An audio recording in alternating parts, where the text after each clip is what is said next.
बिहार विधानसभा चुनाव नजदीक आते ही राज्य की सियासत में फिर से नया विवाद गहराता नजर आ रहा है। बाहुबली नेता और पूर्व सांसद आनंद मोहन सिंह ने मुजफ्फरपुर में एक कार्यक्रम के दौरान बड़ा बयान दिया। उन्होंने कहा कि आगामी चुनाव में बुरा बाल तय करेगा कि मुख्यमंत्री की कुर्सी पर कौन बैठेगा। इस बयान के बाद बिहार की राजनीति में हलचल मच गई। विपक्ष और सरकार समर्थन दलों के नेता इस पर अपनी अपनी प्रतिक्रिया देने लगे। बयान के बाद राजनीतिक गलियारों में सियासी बहस शुरू हो गई। आनंद मोहन ने विवाद बढ़ने पर सफाई दी और कहा कि उन्होंने कुछ भी गलत नहीं कहा। उन्होंने दावा किया कि भूरा बाल साफ करो का नारा सबसे पहले आरजेडी ने दिया था। उन्होंने ये भी कहा कि इस नारे में उस समय के बड़े नेताओं और प्रदेश अध्यक्ष का नाम भी शामिल था।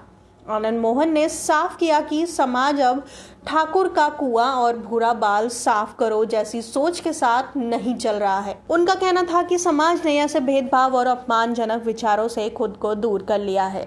बीजेपी प्रवक्ता प्रेम रंजन पटेल ने कहा कि कौन क्या बोलता है उससे कोई फर्क नहीं पड़ता। उन्होंने कहा कि बिहार का मुख्यमंत्री कौन बनेगा ये तय करने का अधिकार केवल जनता के पास है।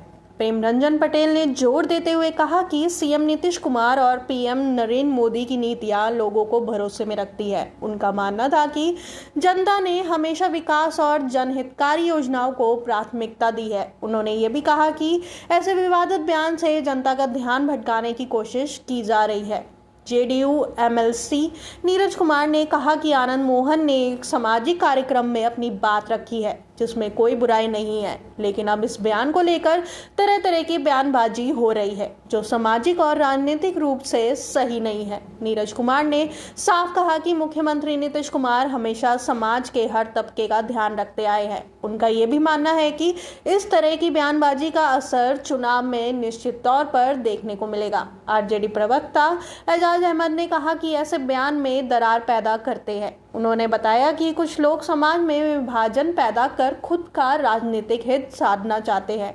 एजाज अहमद ने जोर देकर कहा कि ऐसे बयानों से बचना चाहिए। उनका कहना था कि राजनीतिक दलों को सामाजिक सौंदर्य बनाए रखने की जिम्मेदारी समझानी होगी। कांग्रेस प्रवक्ता राजेश राठौर ने भी आनंद मोहन के बयान पर प्रतिक्रिया दी। उन्होंने कहा कि यह बयान इस बात का संकेत है कि आनंद मोहन मुख्यमंत्री नीतीश कुमार के साथ नहीं है। उन्होंने कहा कि ऐसे बयान मुख्यमंत्री के लिए नुकसानदायक साबित होंगे। राजेश राठौर का मानना था कि यह बयान कांग्रेस के चुनावी रणनीति को प्रभावित कर सकता है और नीतीश कुमार की हार का कारण बन सकता है। इस पूरे मामले ने बिहार की राजनीति में एक नई बहस खड़ी कर दी है। भूरा बाल को लेकर शुरू हुआ ये विवाद अब सियासी दलों के बीच आरोप प्रत्यारोप का मामला बन गया है। आने वाले विधानसभा चुनाव में ये बयान कितना असर डालेगा ये समय बताएगा। फिलहाल राजनीतिक पार्टियां इस मामले को लेकर अपने अपने पक्ष को मजबूत करने में लगी हुई है। बिहार की जनता राजनीतिक गर्मा गर्मी को बड़ी नजर से देख रही है।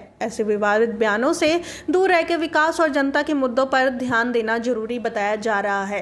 आने वाले दिनों में इस मामले पर बयान सामने आने की संभावना है जिससे चुनावी समीकरण और भी पेचीदा बन सकते हैं।